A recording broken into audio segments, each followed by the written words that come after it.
Hey, welcome back to the Nero world. Today we're diving into another Nero Wolfe mystery, smart, sharp, and worth every minute. The rain had been falling on West 35th Street since 4 in the afternoon, and by 7, it had settled into that particular New York rhythm that discourages honest men from going out and encourages dishonest ones to stay in. I was at my desk in the front room, working through a stack of expense reports that Wolfe had declared fiscally grotesque and returned to me for revision when the doorbell rang. I wasn't expecting anyone. Wolfe was upstairs in the plant rooms with his orchids, which meant I was alone with Fritz's pot roast smell drifting from the kitchen and my own general sense that Tuesday evenings deserved better company than arithmetic. I went to the front door, checked the peephole out of habit, a habit that had saved my nose at least twice, and saw a woman standing on the stoop. She was somewhere between 35 and 40, wearing a dark raincoat that had been expensive once, and a hat that the rain had made its own opinions about. Her face, what I could see of it under the brim, was the kind that stays handsome through difficulty. Good bones, dark eyes, a mouth set in a particular way that people set their mouths when they've decided to do something they're not entirely sure about. I opened the door. "Mr. Goodwin?" Her voice was steady, which told me she'd been practicing on the cab ride over. "Last time I checked. Come in out of the rain." She came in. I took her coat and hat. The hat was indeed a casualty, and showed her into the front room. She sat in the red leather chair across from my desk, without being told to, which meant either she'd been here before, or she was the kind of person who immediately finds the right chair in a room. I gave her credit for the latter. "I need to see Nero Wolfe," she said. "Most people who ring this bell do," I said. "He's occupied until dinner at 8. He doesn't let much interrupt the orchids." "Name?" "Hartwell, Eleanor Hartwell." I wrote it down because I write everything down. "And the nature of the business, Mrs. Hartwell?" "Hartwell, miss." She said it without emphasis, as a correction rather than a statement. "My brother is going to be arrested for murder by tomorrow morning. I need Mr. Wolfe to stop that from happening." I put my pen down. "Your brother being Daniel Hartwell. He's a partner at Pryor, Latimer and Croft, the investment firm." I knew the name. Most people in New York with newspaper subscriptions knew the name. Pryor, Latimer and Croft had been in the financial pages regularly for the past 18 months, mostly in connection with a series of aggressive fund restructurings that had made some clients very rich and others very unhappy. The unhappy ones had been generating the kind of noise that attracts regulatory attention. "And who is your brother alleged to have murdered?" "Gerald Croft." She let that sit for a moment. "The founding partner. He was found dead in his office last night. Blunt force trauma, the police are saying. Daniel was the last person seen entering the building. Was he the last person seen leaving it?" Something shifted slightly in her expression. "That's the question, isn't it?" I decided I liked Eleanor Hartwell. She was frightened, which was appropriate, but she wasn't performing her fear for me. She was stating facts and letting them be facts. "Sit tight," I said. "I'll go interrupt the orchids." Wolfe's plant rooms occupy the entire top floor of the brownstone. 4 interconnected glass and steel rooms maintained at different temperatures and humidity levels for the 10,000 orchids that represent his primary passion, secondary obsession, and the thing he would most like to discuss at any given moment. He goes up at 9 in the morning and 11 at night, 2 hours each, and the world is largely expected to manage itself during those periods. I found him in the warm room, which smells of earth and something sweetly organic that I've never been able to identify, standing before a bench of Cattleya hybrids and engaging in the kind of focused attention he rarely directs at anything involving people. "There's a woman downstairs," I said. "Eleanor Hartwell. Her brother Daniel is about to be charged with the murder of Gerald Croft, of Pryor, Latimer, and Croft. She would like your assistance." Wolfe didn't turn around. He was examining a bloom with a magnifying glass, and he finished examining it before he spoke, which I'd learned years ago was simply how the sequence went. Gerald Croft, he said, the financier. The same. He testified before the Senate Subcommittee on Fund Management Irregularities 8 months ago. He was not candid. You remember that? I read everything, Archie. You know this. He set down the magnifying glass and finally turned. Wolfe is fat. He will say so himself without embarrassment. And the plant rooms were not designed for comfortable navigation by a man of his dimensions. But he moves through them with the ease of long practice. What does she want precisely? Her brother not to be arrested for a murder she believes he didn't commit. And what does she offer in evidence of his innocence? Nothing yet. She came to buy that evidence. He was quiet for a moment, which with Wolfe means something. Silence is his most expensive commodity, and he doesn't spend it carelessly. I will come down, he said, when Theodore has finished with the Miltoniopsis. 15 minutes. 15 minutes with Wolfe means 25.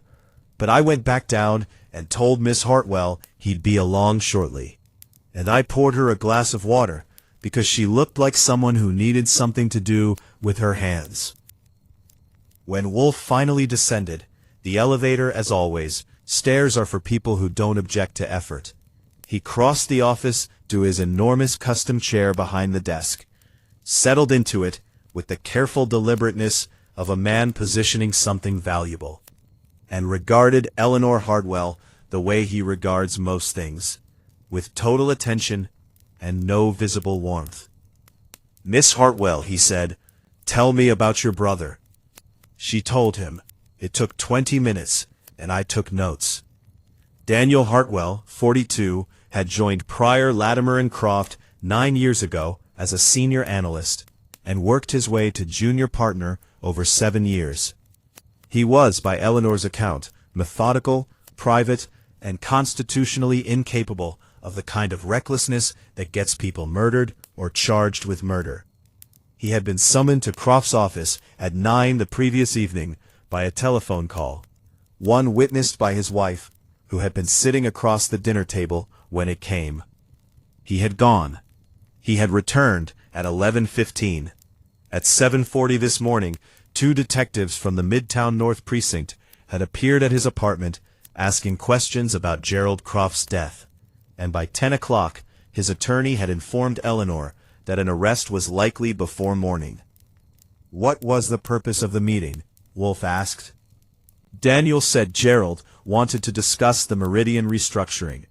It's a fund, the largest they manage. There have been disagreements about its direction. Disagreements between whom? Wolfe asked. Between Gerald and the other partners, primarily Daniel and a man named Victor Pryor, no relation to the founding Pryor. He's a later addition to the name, and a woman named Sylvia Latimer, also a later addition. And the nature of these disagreements? Eleanor hesitated for the first time. I noted it. Gerald wanted to restructure Meridian in a way that several major clients had explicitly requested. The other partners felt that approach was, she chose her words, not in the fund's best interest. You're being delicate, Wolfe said. Was the proposed restructuring improper? Another pause. Daniel believed it might attract regulatory attention. I see. Wolfe pressed his fingertips together, which meant he was thinking, and wanted something to do with his hands while he did it, which made 2 of us. Who else was in the building last evening? That's what I don't know. The building has a security desk in the lobby, but the overnight guard takes his first break at 9, which is apparently well known to everyone who works there regularly. There's a gap in the log between 8:50 and 9:20. Convenient, I said. Yes, she said. She looked at me directly, extraordinarily. Wolfe was quiet again. Then, what is the physical evidence against your brother? His keycard was used to enter the building at 9:07. The security camera in the lobby shows him entering. His fingerprints are on the doorframe of Gerald's office. Were his fingerprints inside the office? Not on the... She stopped. Not where they found him. Where did they find Gerald Croft? Behind his desk. He'd been struck with a glass award, one of those heavy lucite things firms give each other. It was from a shelf beside the door. Wolfe's eyes, which had been half closed through most of this, opened to their full extent. A shelf beside the door, and your brother's fingerprints were on the doorframe, but not on the award. That's correct. And the police find this insufficient to exonerate him. They say he could have worn gloves for the act itself. They say, Wolfe repeated. He picked up his letter opener and set it down again. Miss Hartwell, I will look into this matter. My fee is substantial and non-negotiable. Archie will discuss the specifics. I will require your brother's complete account of the evening, not the sanitized version he's given the police, but the complete account. I will also require access to anyone connected with Pryor, Latimer, and Croft who can be persuaded or compelled to speak to me. Can you arrange that? I can try. Try persuasively. He rose, which in Wolfe's case is a production. I will see him here tomorrow, 10 o'clock. The others, when arrangements can be made. He moved toward the door, then paused. One question. Your brother returned home at 11:15. What time was Gerald Croft found dead? Midnight, Eleanor said. A cleaning woman found him. Wolfe stood with his back to her for a moment. Then, without turning. Your brother may be innocent. That is not the same as saying he is. Good evening, Miss Hartwell. He left the room. I heard the elevator door. Eleanor Hartwell looked at me. I gave her what I hoped was a professionally reassuring expression. He's always like that, I said. Is he always right? I thought about it honestly. More often than anyone I've ever met, and he knows it, which makes him occasionally difficult. But if your brother didn't kill Gerald Croft, Wolfe will find out who did. And if he did, Wolfe will find that out too. He doesn't guarantee the answer you want. He guarantees the answer. She nodded slowly, like someone accepting terms they don't entirely like, but recognize as fair. That, she said, is either very reassuring or terrifying. In my experience, I said, reaching for the retainer paperwork, it's usually both. Daniel Hartwell arrived the next morning at precisely 10 o'clock, which told me something about him before he opened his mouth. People with solid alibis tend to be prompt. People with complicated relationships to the truth tend to arrive either very early, still organizing their story, or very late, having reorganized it 3 times. He was a compact man, not quite 6 feet, with the kind of careful grooming that comes from long habit rather than vanity. Hair clipped, suit pressed, shoes with a proper shine. His face was lean and professionally controlled, the face of a man accustomed to boardrooms where expressions are strategic resources. But around his eyes there was something that the boardroom hadn't entirely reached, a tightness that belonged to genuine worry rather than performed concern. His attorney had come with him, a man named Brandt, who introduced himself and then sat in the corner chair as if hoping to become invisible, which is the right move for an attorney in Wolfe's office. Wolfe doesn't address attorneys unless he has to, and he rarely has to. Mr. Hartwell, Wolfe said, when everyone was arranged, I am not the police. I am not the prosecution. I am employed by your sister to establish the truth of what happened Monday evening. If you killed Gerald Croft, I will eventually know it, and you will have paid for my services to your own detriment. If you did not, your complete candor is your best investment. Choose accordingly. Hartwell looked at him steadily. I didn't kill Gerald. Then be completely candid. Why did Gerald Croft summon you Monday evening? He called it a meeting about the Meridian Fund. That was... He stopped. That was the pretext. The pretext. And the substance? Gerald wanted to tell me that he intended to restructure my partnership agreement, reduce my equity stake in the firm from 18% to 11%. I wrote it down. Beside me, Attorney Brandt had gone slightly rigid. On what grounds? Wolfe asked. He said my opposition to the Meridian restructuring had cost the firm 3 major clients. He said I'd been difficult to work with. Hartwell said the phrase with precise distaste. He was removing my standing to object by reducing my voice. And your response to this proposal? I told him it was retaliation for a legitimate professional disagreement, and that I intended to consult my attorney, and if necessary, the partnership agreement's arbitration clause. You threatened legal action. I stated a legal fact. How did Croft respond? He told me I was welcome to try. He said. Hartwell paused, and something moved across his face that he controlled quickly. He said that I wasn't the only partner he was having the conversation with, and that by the end of the week, the composition of the firm would look considerably different. Wolfe's fingers pressed together. He intended to restructure multiple partnership agreements. That's what he implied. Did he name the other partners? No, but there are only 3 of us. Victor Pryor and Sylvia Latimer are the others. And were you aware before Monday evening that Croft intended this action? Hartwell hesitated for precisely the length of time that suggests the answer is complicated. I'd heard rumors within the firm. From whom? Victor mostly. Victor Pryor. He'd been agitated the past few weeks. Said he thought Gerald was maneuvering to consolidate control of the firm's direction. Maneuvering how? Hartwell glanced at me, then back at Wolfe, the instinctive ranking of priorities. The Meridian restructuring. If it goes through the way Gerald wanted, the fee structure changes significantly. The senior partner, Gerald, as founding partner, retains advisory authority over the restructured fund. The other partner's input becomes effectively advisory rather than voting. Gerald Croft, Wolfe said slowly, was engineering a situation in which he held unilateral control of the firm's largest and most profitable asset, while simultaneously reducing the equity stakes of the partners most likely to object. Yes, that is a motive you share with at least 2 other people. It is, Hartwell said, without flinching. Which is why I find it somewhat remarkable that I'm the only one the police are looking at. Victor Pryor came at 2 without being asked twice, which surprised me. He was the type, mid-50s, silver-haired, cufflinks that caught the light, who expects to do the summoning rather than be summoned. That he'd come at all said something about the state of his nerves. That he came alone, without an attorney, said something else.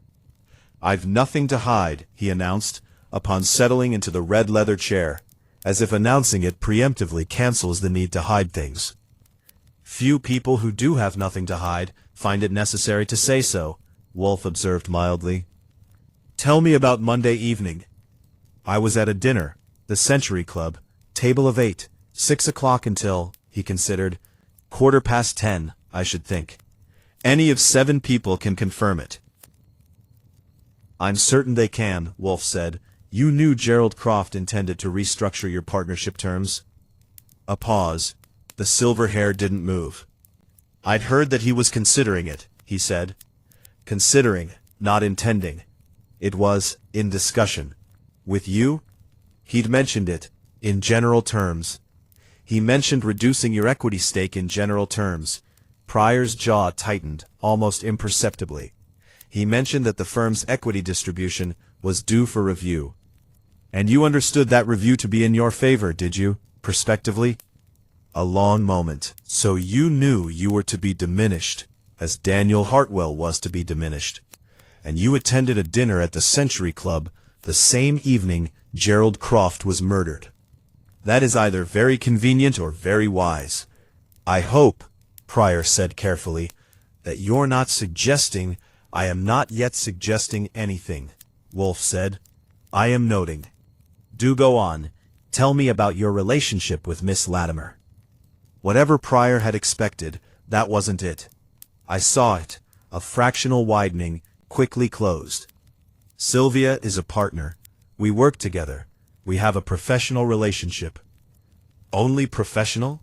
I don't see what relevant. Mr. Pryor. Wolfe's voice carried no heat, but it didn't need to. A man is dead, and my client's brother faces murder charges. Relevance is my determination, not yours. Your relationship with Sylvia Latimer, is it only professional? The cufflinks caught the light as he adjusted his jacket unnecessarily. We've been friendly, outside the office. For how long? 2 years, approximately. And does this friendship predate or postdate her partnership with the firm? He stopped. She became a partner 18 months ago. So your friendship, which is of 2 years' duration, began 6 months before she was elevated to partnership. Wolfe nodded as if this confirmed something he'd already calculated. Who proposed her partnership? Victor Pryor looked at the middle distance for a moment. I did, he said, with Gerald's approval. And Gerald's motive for approval? He recognized her capabilities. Or perhaps recognized her usefulness, Wolfe said pleasantly. Thank you, Mr. Pryor. I have no further questions at present. Archie will show you out. Sylvia Latimer came at 4:30 and was the most interesting of the three. She was 40, or close to it, with the focused energy of someone who has never had the luxury of coasting, and has turned the absence of luxury into a competitive advantage. Where Pryor's nervousness showed in small adjustments, hers showed in absolute stillness. She sat in the red chair without moving, without touching her hair or her jacket, and she answered questions with the precision of someone who has decided that precision is safer than elaboration. She confirmed her whereabouts Monday evening without being asked. Home, alone, preparing materials for a Wednesday board presentation. No witnesses. No witnesses, Wolfe said. You didn't find that inconvenient, given what's happened? I didn't plan my evening around Gerald's murder, she said. No, I don't imagine you did. He studied her. You were aware of Gerald Croft's intentions regarding the partnership restructuring? I was aware he was considering changes. And those changes affected your stake? Something very careful moved across her face. He hadn't discussed specifics with me. Hadn't he? Wolfe's tone changed not at all, but the words landed differently. Mr. Pryor tells me you and he have been friendly for 2 years. Did your friendship include professional discussions? Sometimes. Did it include his concerns about Gerald Croft's intentions toward the partnership? Victor worried about Gerald. Yes, he mentioned it. Did you share his worry? She was quiet for 5 seconds. I counted. I thought Gerald was making a mistake. I thought the Meridian restructuring would attract regulatory attention, and that reducing the other partner's stakes was ill-advised legally and strategically. Yes, I worried. But you didn't mention this to Gerald directly. No. Why not? And here, for the first time, Sylvia Latimer's composure showed something underneath. Not fear exactly, something more considered. Because Gerald had made it clear to me, she said, in a private conversation 3 weeks ago, that my position at the firm was contingent on my continued cooperation with his direction. The room was quiet. He threatened your partnership, I said. He reminded me, she said, of the circumstances of my elevation to it. Wolfe looked at her for a long moment. Then he reached forward and rang for Fritz, which is his signal that an interview is concluded. Miss Latimer, he said, you've been candid with me. I appreciate it. I may need to speak with you again. She stood, smoothed her jacket, the first unnecessary movement she'd made, and looked at Wolfe with something that might have been calculation and might have been appeal. Find out what happened, she said. Gerald was not a good man, but whoever killed him, there are people in that firm who didn't. After she was gone, I turned to Wolfe.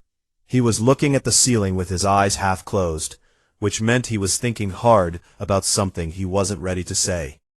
We have 3 partners, 2 of whom have motives, 1 of whom has no alibi, and all 3 of whom know things they haven't said. 4, Wolfe said. 4 what?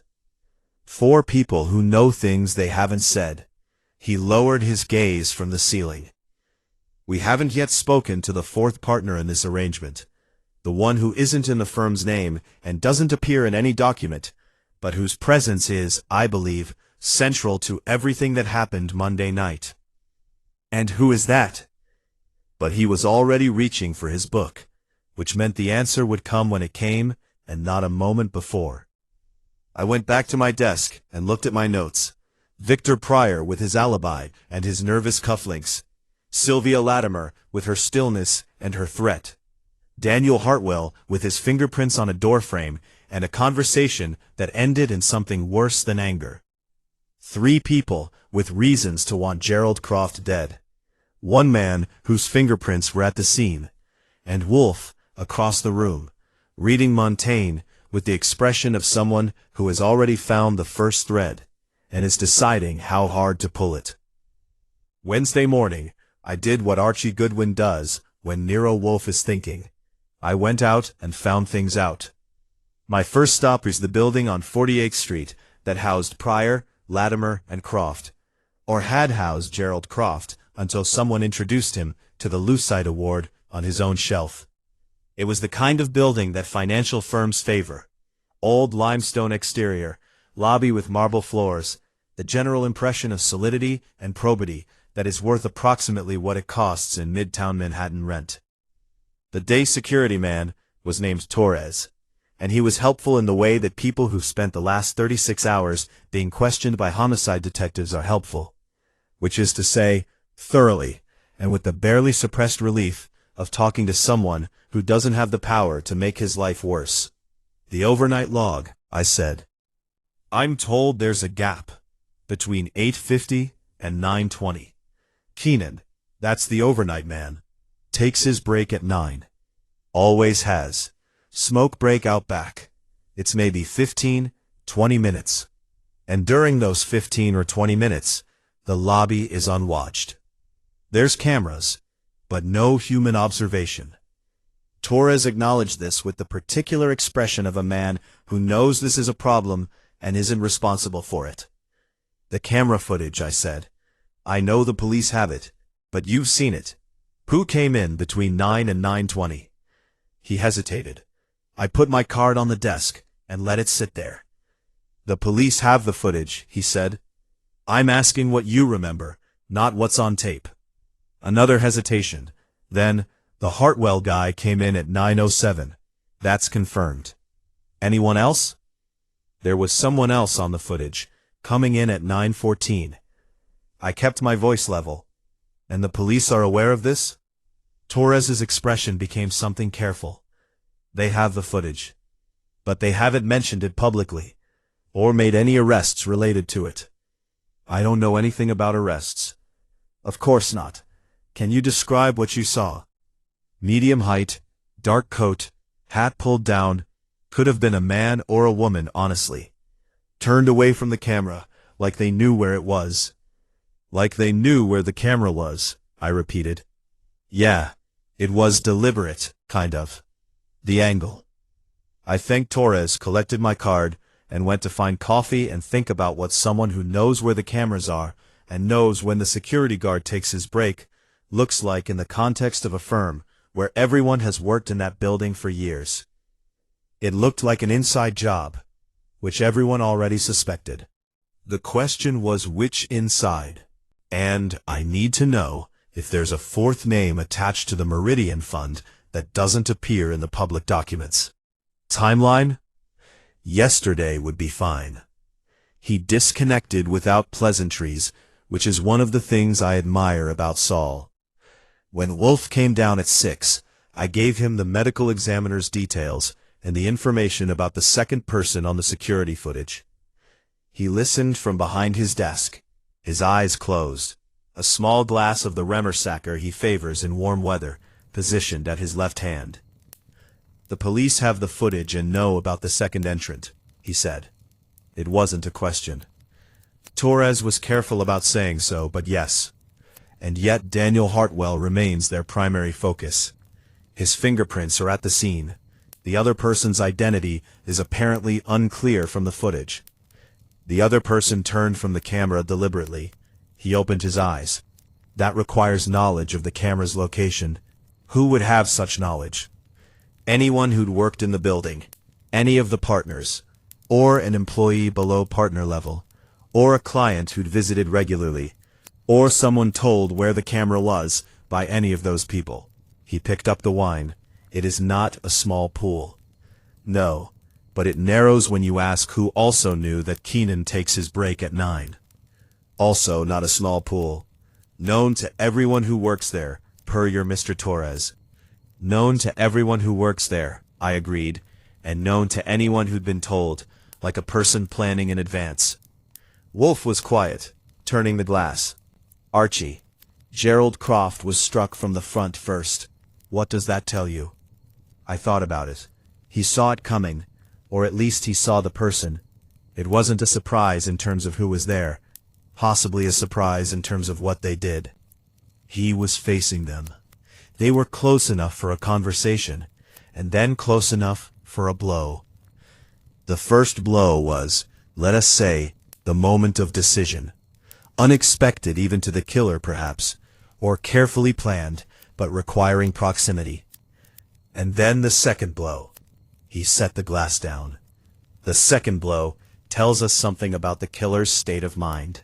It tells us they wanted to be sure.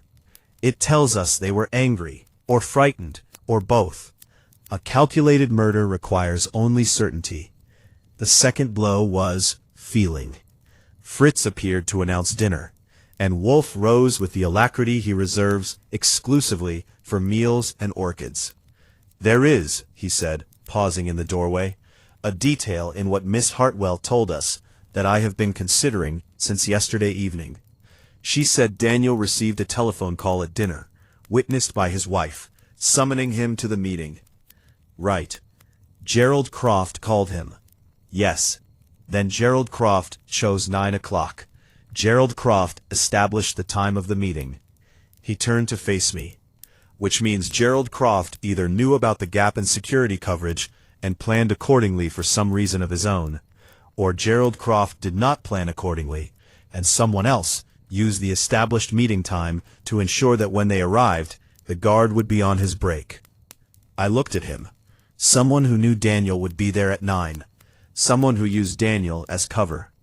Someone, Wolfe said, who arrived 7 minutes after Daniel Hartwell walked through that lobby and made himself visible to a camera. 7 minutes. Long enough for Daniel to reach the upper floors, but short enough to preserve reasonable proximity in time of death, should the fingerprints at the doorframe be used to establish presence. He left for the dining room. I stayed where I was for a moment, looking at my notes. 7 minutes. Someone had watched Daniel Hartwell walk into that building, waited 7 minutes, and followed him in. Either that, or the timing was coincidence. Wolfe doesn't believe in coincidence. Neither at that moment did I. Thursday came in gray and cold for June, which seemed appropriate. Wolfe had spent the previous evening with Montaigne, and whatever it is he does with information when he processes it, builds it into structures, I imagine, the way he builds orchid classifications, with categories and subcategories, and a place for everything. By morning he was ready. He asked me to arrange the gathering for 2 o'clock. All of the relevant parties, Daniel Hartwell, Victor Pryor, Sylvia Latimer, and Eleanor Hartwell. I made the calls. Hartwell's attorney wanted to be present. I told him to come if he must, but Wolfe would not be addressing him, and suggested his time might be better spent elsewhere. He came anyway. By 2:15, they were all arranged in the office, Daniel in the red chair, Eleanor beside him on the small sofa, Pryor in the armchair near the windows, Latimer in the straight-back chair she'd occupied the previous day. Attorney Brandt in the corner, as instructed. I was at my desk. Wolfe examined them all for a long moment before speaking. "Thank you for coming," he said. "I will be direct, because directness saves time, and I have other appointments this afternoon." He didn't. He had the orchids at 4, which is not quite the same thing. Gerald Croft was murdered Monday evening by someone in this room or known to someone in this room.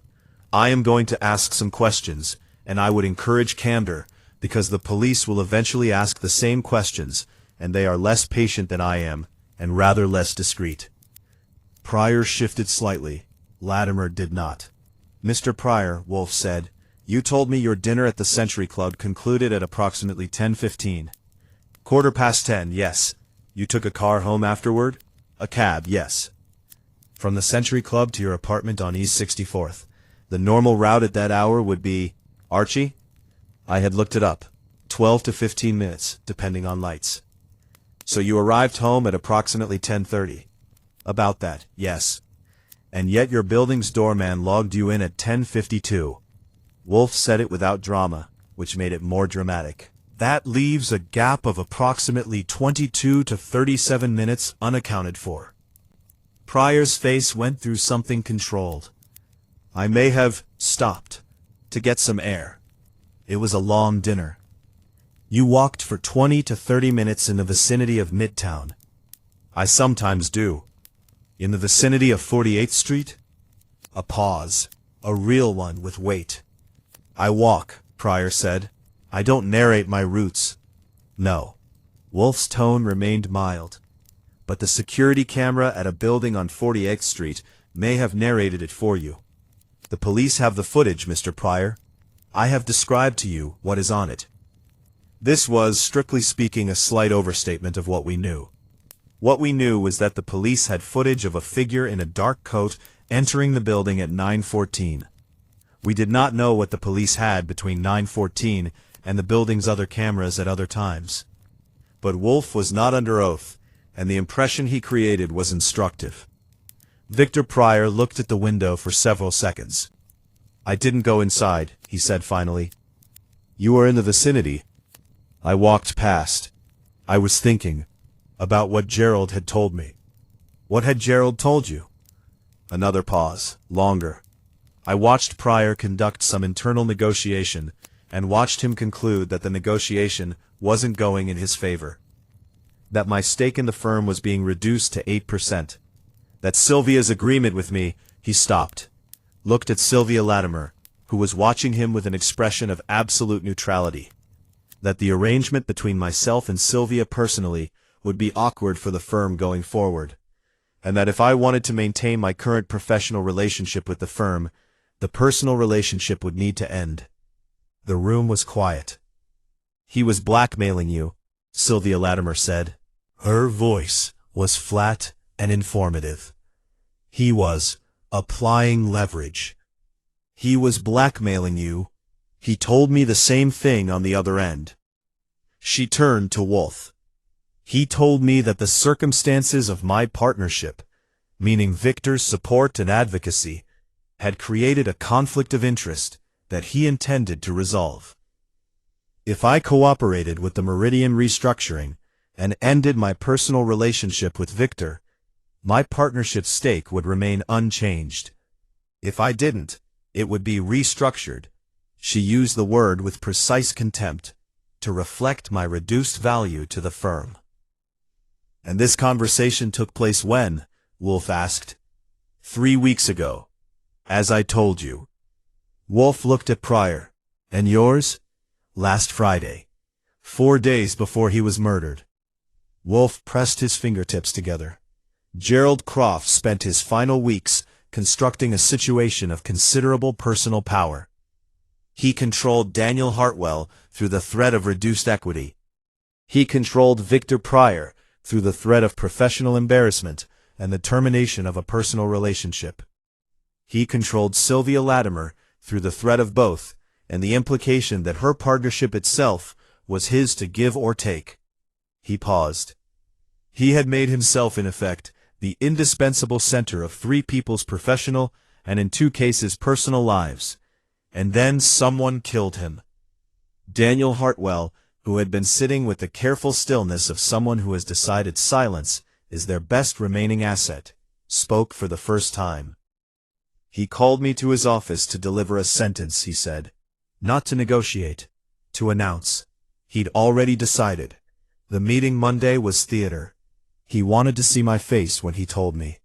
Did he see it? He saw it. Something moved through Hartwell's expression that was the memory of anger, which is different from anger itself, but related. I told him I'd see him in arbitration, and he laughed. He actually laughed. And then I left. I went down the stairs. I always take the stairs, and out through the lobby, and I went home. The keycard log, I said. It should show your exit. Hartwell turned to me. It should. I would have logged out at 9:20, 9:25. The police said. He stopped. The police said what? They said my keycard didn't log an exit. The room absorbed that. Your keycard didn't log an exit, Wolfe said slowly, which is why they believe I stayed in the building until the relevant period. He looked at his hands. But I did leave. I went through the lobby. Keenan was back at his desk by then. He must have just come back from his break, but I was in a hurry, and I didn't stop to sign out. I just walked through. Did Keenan see you leave? He must have. He frowned. He was looking at his phone. I'm not certain he looked up. Wolfe said nothing. I looked at the attorney in the corner, who was looking at his client, with the expression of a man realizing that I'm not certain he looked up is not a foundation on which you build a successful defense. Mr. Hartwell, Wolfe said, if you walked through the lobby without using your keycard to log out, the system would record you as still in the building. Yes, and the police, seeing your card active in the building and no corresponding exit during the relevant time of death, would conclude that I was there when Gerald was killed. Yes, he met Wolfe's gaze. I know how it looks. Wolfe regarded him for a long moment. Then he turned to Sylvia Latimer. Miss Latimer, he said, you were home alone. Yes. Preparing materials for a Wednesday presentation. Yes. Those materials, were they on your office computer or your personal laptop? She blinked, fractionally. My laptop, which can be verified by its activity log. Timestamps of file access, creation, modification. He said it pleasantly. You're aware of this? Yes. And you're confident those timestamps support your account? A pause that told me something, though I wasn't yet sure what. I'm confident, she said, that my laptop was accessed during the relevant period. Wolfe looked at her. I looked at her. Something in the distinction between the laptop being accessed and she having accessed it hung in the air for exactly the length of time it needed to. Indeed, Wolfe said. He picked up his book, the gesture that means the session is over. You may all go, he said. I may ask to see some of you again. In the meantime, I would strongly encourage all of you to think carefully about what you know and what you haven't said, because the two categories are not as distinct as you may believe, and the distance between them has a way of becoming the most important thing in the room. They filed out. Eleanor Hartwell paused at the door and looked at Wolfe with a question she didn't quite ask. I don't yet know who, Wolfe said without looking up from his book. I know the shape of it. The names follow the shape. She left. I closed the door and came back to my desk. Sylvia Latimer's laptop, I said. Yes. She said it was accessed, not that she accessed it. She is a careful woman. He turned a page. Find out if Sylvia Latimer owns more than one device, and find out where she was between 9 and 10 on Monday evening. Not where she says she was, where she was. And Victor Pryor's 22-minute walk? That too. He looked up. And Archie, the fourth person I mentioned, the one not named in any document. I believe Saul will have found something by now. He had. Saul Panzer can find things in 24 hours that most people couldn't find in 24 days. And he does it with the kind of quiet competence that makes you feel slightly insufficient by comparison, though I try not to let on. He met me at the coffee shop on 8th Avenue that we use when we don't want to be overhead by anyone likely to recognize either of us. Sylvia Latimer, he said, sliding into the booth. Before the firm, she was an analyst at a company called Meridian Capital Advisors. I looked at him. Meridian. Not a coincidence. It's the same underlying entity. Meridian Capital Advisors was restructured and merged into what became the Meridian Fund at Pryor, Latimer, and Croft. Latimer was part of the original structure. When the fund was absorbed, she came with it, as a condition of the merger. Gerald Croft's condition? Gerald Croft's requirement. He wouldn't take the fund without her. Saul paused. Because she knew the fund, knew its history, knew its clients, knew where the problems were. What kind of problems? He produced a folder, which is one of Saul's reliable satisfactions. Inside were photocopied documents, financial records, correspondence, a regulatory filing that had been submitted and then amended again. Meridian Capital Advisors had a regulatory issue 4 years ago, he said. A question about how certain fee structures were disclosed to clients. It was resolved, technically. A consent decree, some fines, a restructuring of disclosure practices. Resolved technically, I said. What does that mean? It means the people who agreed to the consent decree were not the same people who created the problem. He tapped the folder. The founding principals of Meridian Capital signed the consent decree and resigned. Sylvia Latimer was a mid-level analyst. She wasn't named in the proceeding. But she knew. She was in the middle of it. She processed the client communications, the fee schedules. She would have known exactly what was disclosed and what wasn't. He looked at me steadily. Gerald Croft knew this. That's why he wanted her. Not just for her fund knowledge, for her vulnerability. I sat with that for a moment. Gerald Croft had built himself a staff of people he could control, not through talent or leadership, but through leverage. Daniel Hartwell's opposition, Victor Pryor's relationship with Latimer, Latimer's history with the fund. He was running the whole firm on blackmail, I said. A harsh word. A precise one. Saul shrugged philosophically. The fourth name you asked about, the one not in public documents. Yes. There's a beneficial interest in the Meridian Fund that doesn't appear in the current partnership records. It's structured through a holding company called Callaway Group. He produced another page. Callaway Group's sole director is a man named Richard Mast. Who is Richard Mast? He was Gerald Croft's brother-in-law. Croft's sister Margaret married him in 2019. He has a background in private equity. He paused. He also has a criminal conviction from 2016. Securities fraud, federal. He served 14 months. I put down my coffee.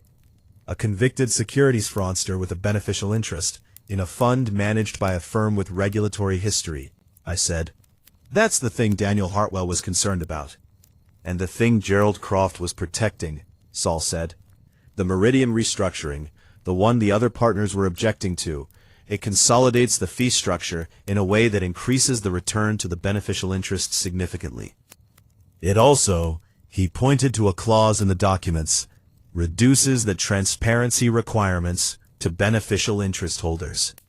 Hiding Mast, making him considerably harder to find. I drove back to West 35th Street, faster than the traffic quite warranted, and found Wolfe where I'd left him, in the office, working through a crossword with the concentration of a man solving an actual problem. Richard Mast, I said. He put down the crossword. Tell me. I told him everything. He listened without interruption, which is how he listens when he's building something. The consent decree, he said when I finished. 4 years ago, Gerald Croft acquired the Meridian Fund and its manager, Sylvia Latimer, shortly thereafter.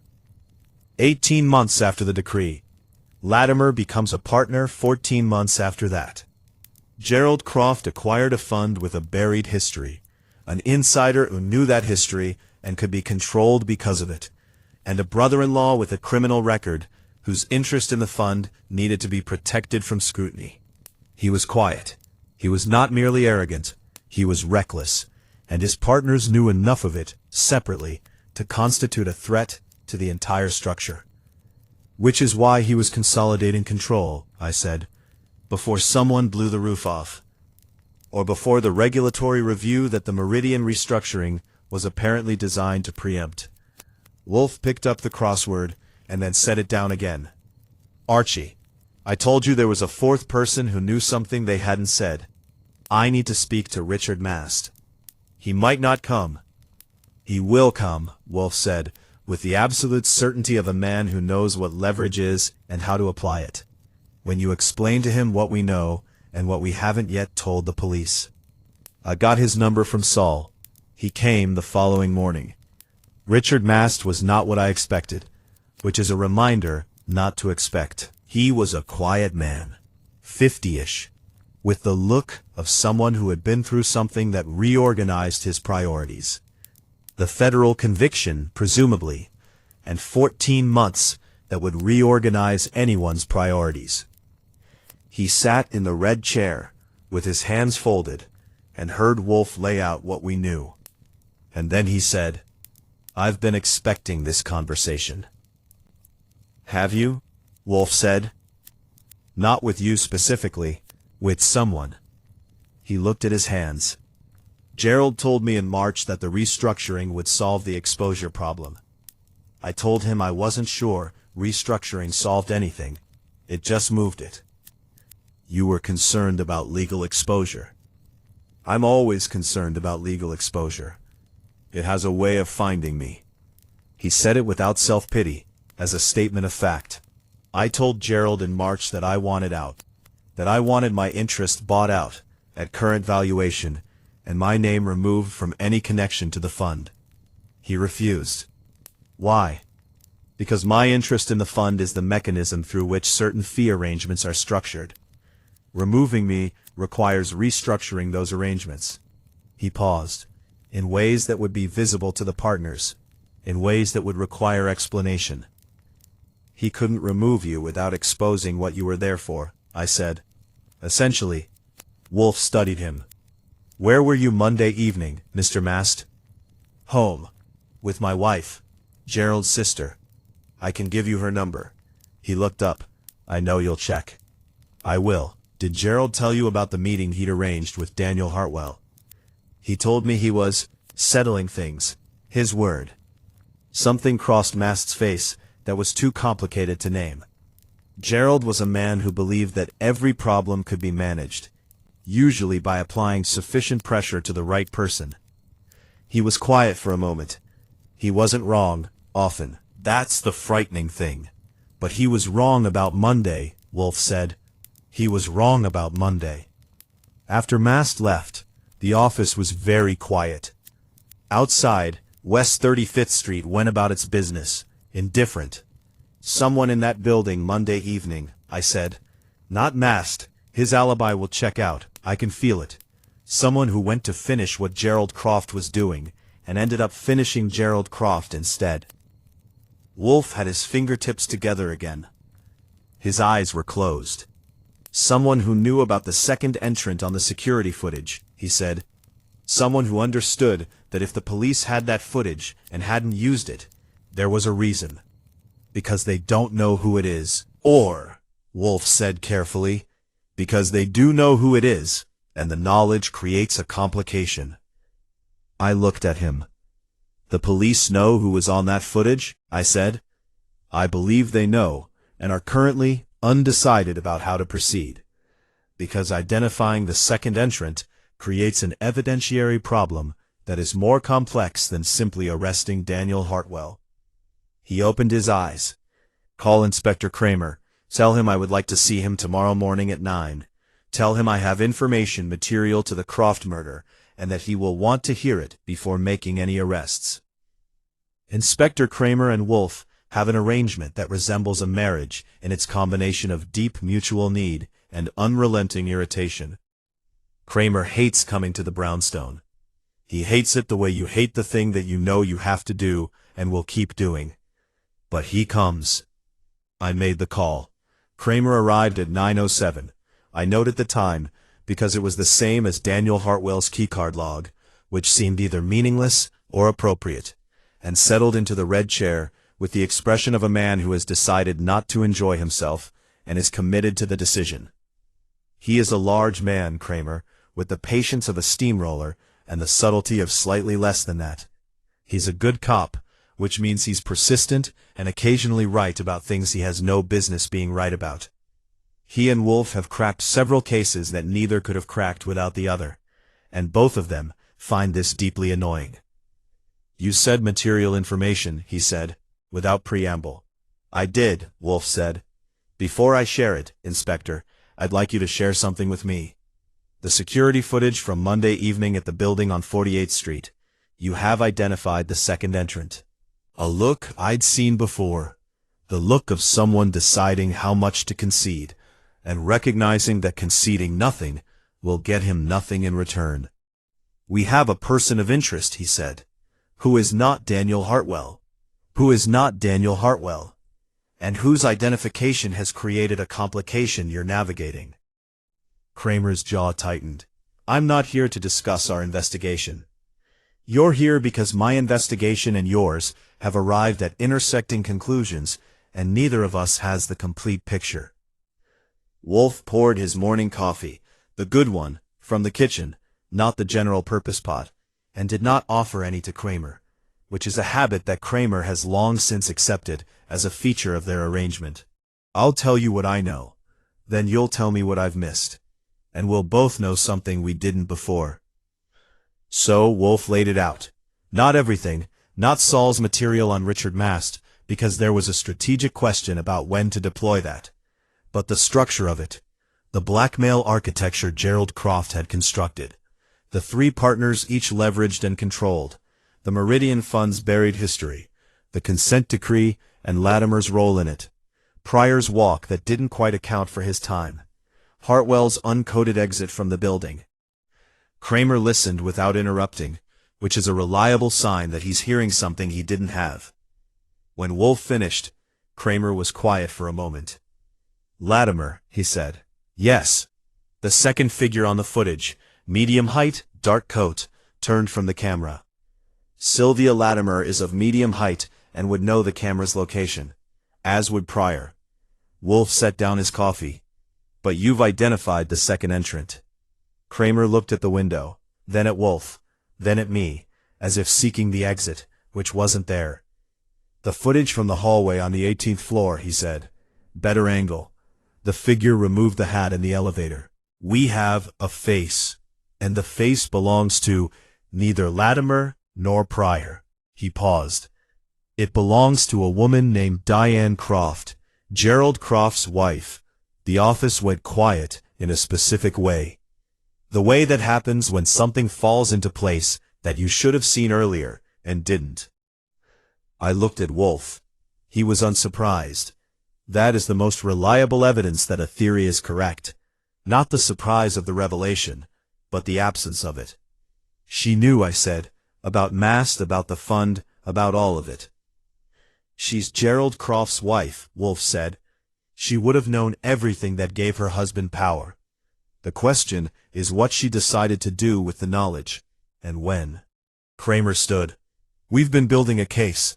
The problem, Wolfe said, is that she can claim she came to see her husband. She can claim she found him dead.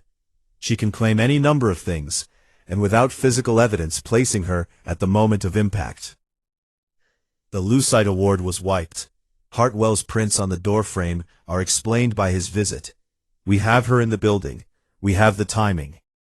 Kramer said it like a man building something he's not quite sure will hold weight. What we don't have is why. I can provide the why, Wolfe said, and the what that preceded the why, but I will do it here, tomorrow, with everyone present, including Mrs. Croft. Can you arrange her attendance without announcing the nature of the gathering? Kramer looked at him with the expression of a man deeply tired of arrangements. You want to do the theater thing, he said. I want to provide a context in which the truth is unavoidable, Wolfe said. The theater, as you put it, is a delivery mechanism. Kramer picked up his hat. Tomorrow, 2 o'clock. And Wolfe. If this doesn't deliver something I can use, I'm arresting Hartwell on what I have, and you can argue about it later.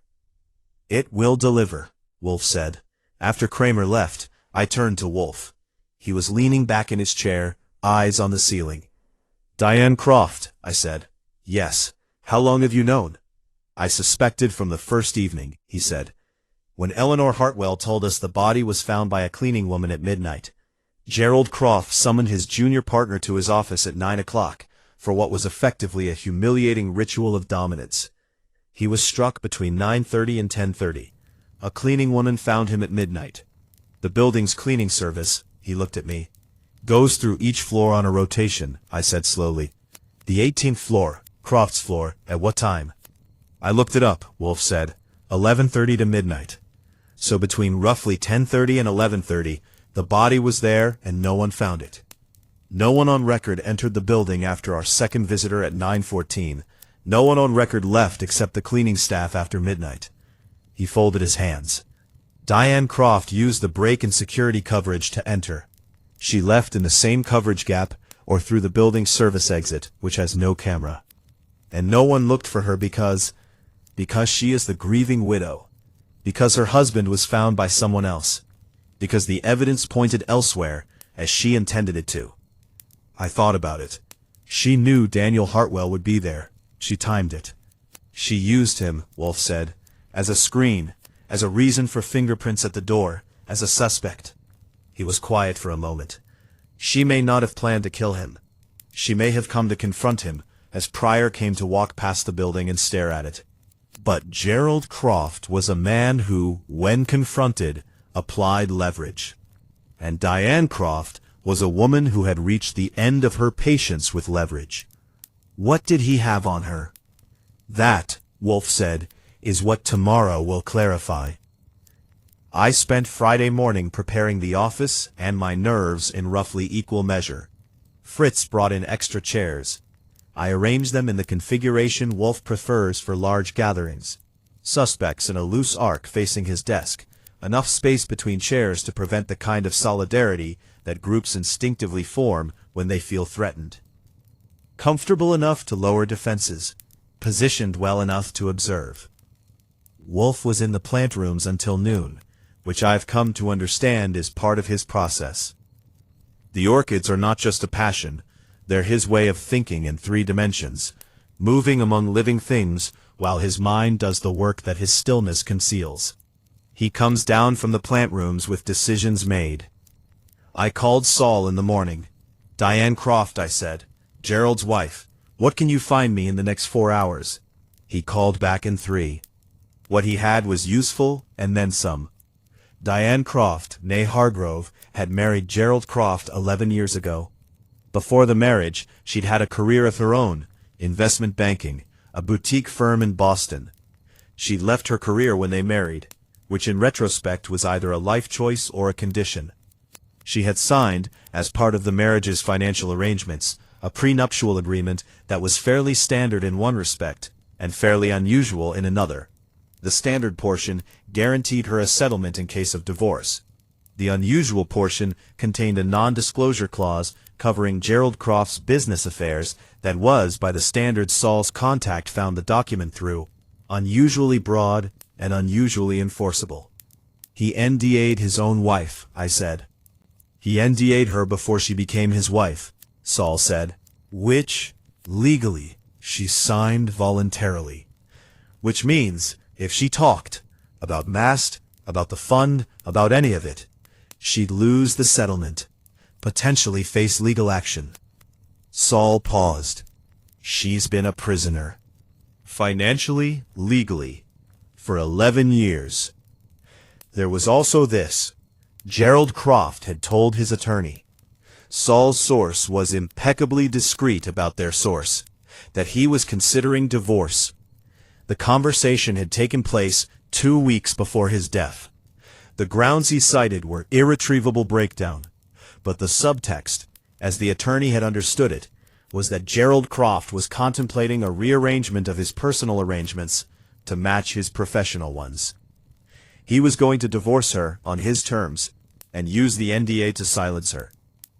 I brought this to Wolfe at 1 o'clock, an hour before the gathering. He listened and then sat very still for a moment, which is different from his normal stillness. This was the stillness of someone who has seen something and is deciding whether to say it. She didn't go there to kill him, he said. No. She went there to tell him she knew about Richard Mast. She went there to tell him that she intended to speak to the regulatory authorities regardless of the NDA, and that the NDA's enforceability was questionable, given that it was designed to conceal a crime. He paused. She went there to tell him that he had lost. And he applied leverage, I said, as he always did.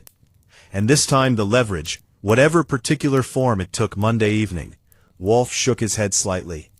It broke something, and in the breaking of it, he got a Lucite award on his skull. I sat with that. A woman who'd spent 11 years watching her husband construct a prison around everyone who got too close to him. Who'd finally decided to walk through the door herself, and ended up. "Is she going to walk?" I asked. "For this?" "That," Wolfe said, "is not my determination. My determination is the truth. What is done with the truth is the justice system's concern." He looked at me with the expression he reserves for statements he considers self-evident. "I do not guarantee the verdict, Archie. I guarantee the truth." They arrived between 1:50 and 2:10. Daniel Hartwell and Eleanor, together. Him looking like a man counting minutes left on a sentence.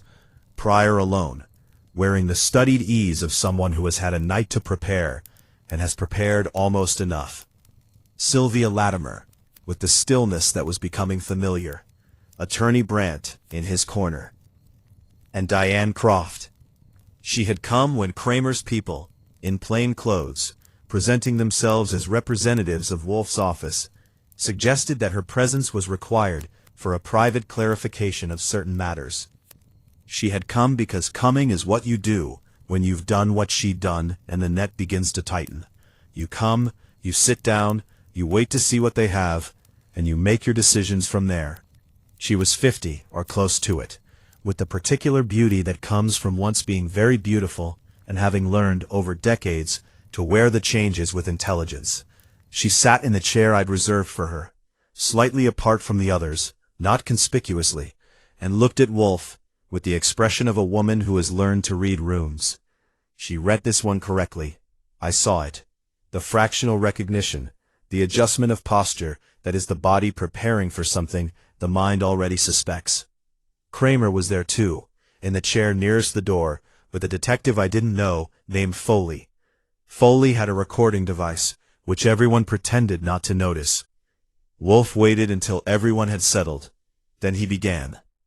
12 days ago, Wolfe began, in the tone he uses when he is not performing, but simply delivering. Gerald Croft set in motion the final phase of a project he'd been building for several years. The project was control. Total, documented, legally enforceable control of every person and asset within his professional and personal orbit. He informed his junior partner Daniel Hartwell that his equity stake would be reduced. He informed his senior partner, Victor Pryor, that a personal relationship within the firm constituted a conflict of interest he intended to resolve to his advantage. He informed his partner, Sylvia Latimer, that the history she shared with the Meridian Fund, a history Gerald Croft had specifically acquired, along with the fund, because it gave him leverage over her, would be used to end her partnership if she failed to cooperate. He paused, letting the room feel the weight of it.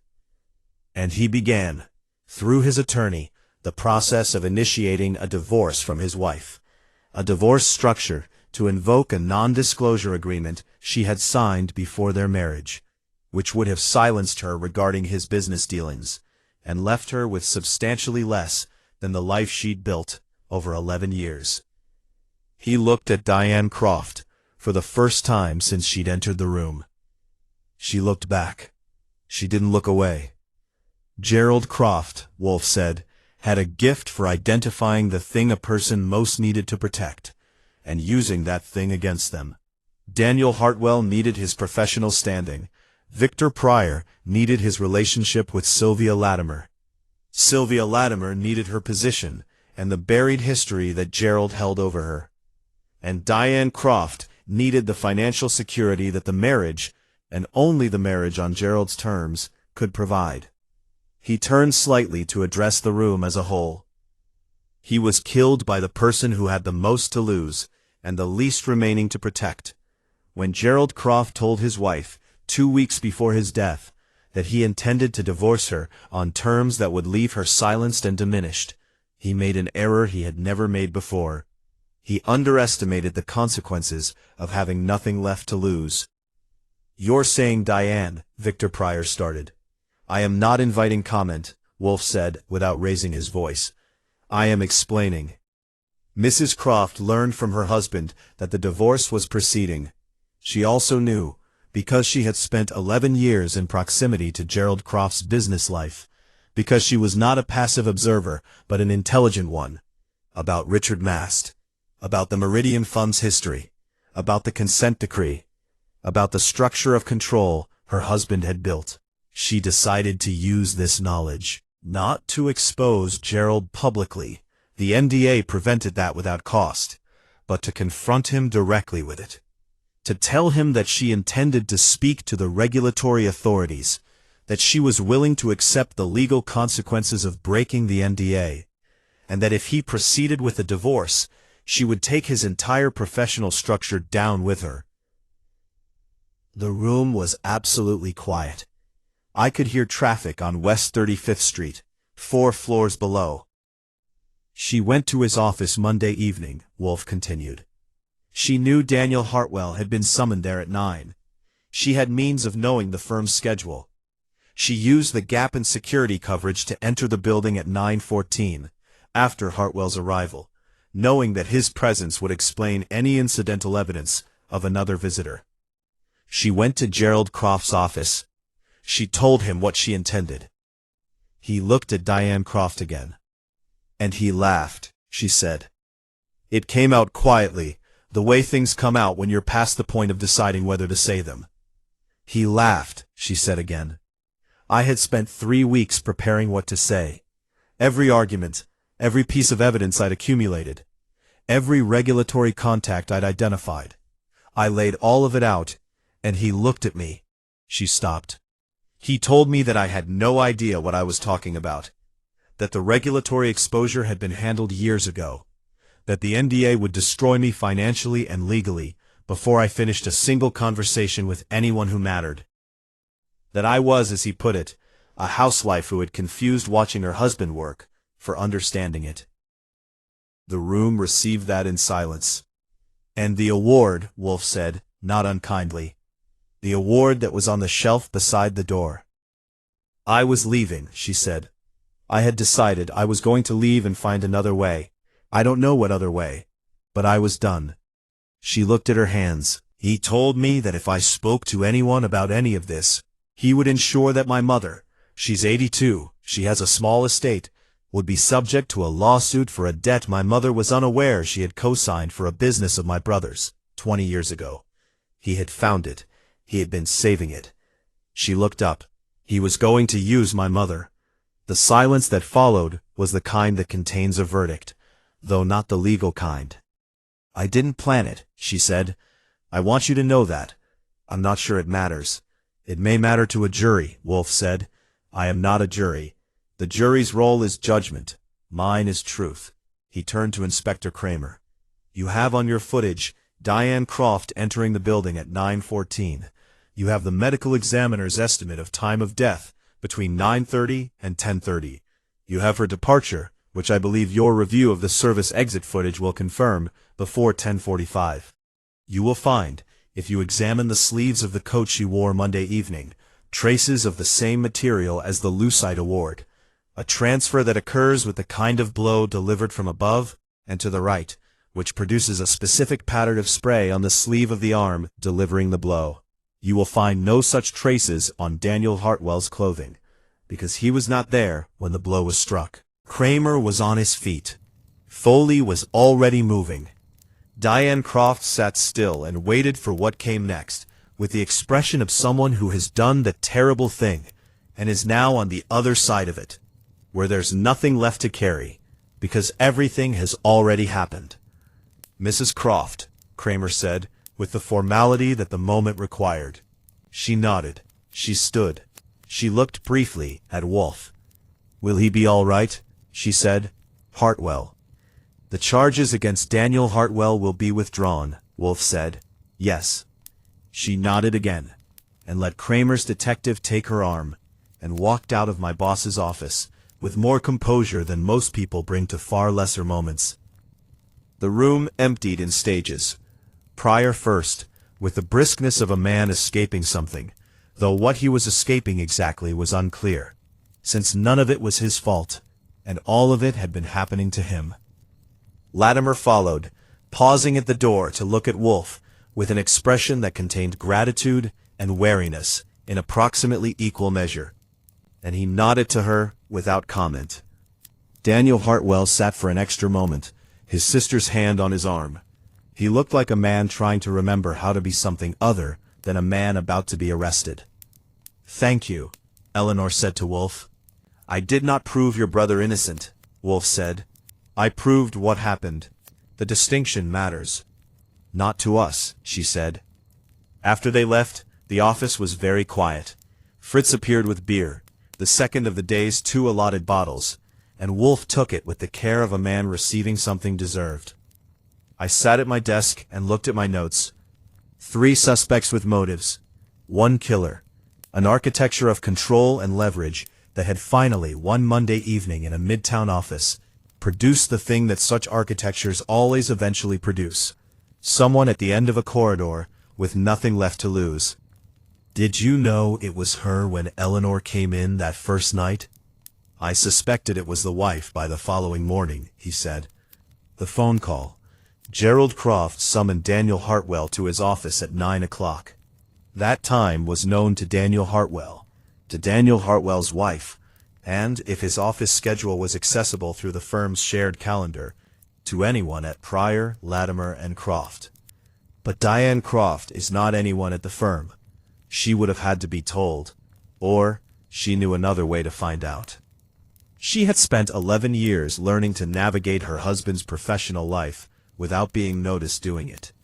She knew how to find what she needed. The second possibility is that Gerald Croft told her, not the meeting, but that he was seeing Hartwell that evening, in the way that people tell their spouses the broad outlines of their evenings. In which case her timing was more dependent on arriving during the security gap, and less dependent on Hartwell specifically. But she used him, whether or not she planned to. She used the circumstances. Wolfe said it without judgment, which is unusual for him. Gerald Croft created the circumstances. He selected the time. He arranged the conditions under which his wife came to his office, and his junior partner's fingerprints ended up on his doorframe. The murder he arranged for someone else, he arranged also, unknowingly of course, for himself. I thought about that for a while. He built the whole thing, I said. The leverage, the control, the access, the timing. And then it came back around. It usually does, Wolfe said. People who construct systems of control tend to build them without accounting for the variable they understand least, the human decision to stop being controlled. The orchids, at least, do not have this problem. They are governed entirely by light and water and temperature. They are exactly as controllable as they appear. Unlike people, Gerald Croft died because he forgot that distinction. A man who treats human beings as plants, as things to be positioned and fed controlled amounts of what they need, will eventually encounter someone who does not respond to light and water the way he expects. Outside, a siren passed on West 35th Street and faded toward the river. "Tomorrow," Wolfe said, without looking up, "I will need you to bring me the current auction catalog from Flushing. I am expecting a Phalaenopsis acquisition, and the freight coordinates need to be confirmed before the weekend." "Sure," I said. "And the Croft case?" "Complete." He turned a page. "Send the invoice to Miss Hartwell. Standard rate, plus the Saul Panzer costs, plus 10% for what I shall call sustained intellectual inconvenience. She'll pay it." "She will," he agreed. "People always pay for truth when it goes their way. The interesting cases are when it doesn't." He read. I typed up my notes. Fritz began the preparations for dinner in the kitchen, and the smell of something that would take 2 hours and be worth every minute of it drifted through the brownstone on West 35th Street, where the rain had finally stopped, and the evening was coming in, clean and cool, off the river. I finished the notes, filed them, and leaned back in my chair. In the morning there would be a Phalaenopsis auction catalog and a bill to send, and whatever new piece of trouble New York was already cooking up for us, in some other office, on some other floor, with some other arrangement of people who had decided that controlling everyone around them was a solution rather than the beginning of a problem. But that was morning. For now, the orchids were tended, the beer was cold, the truth was out. That's usually enough.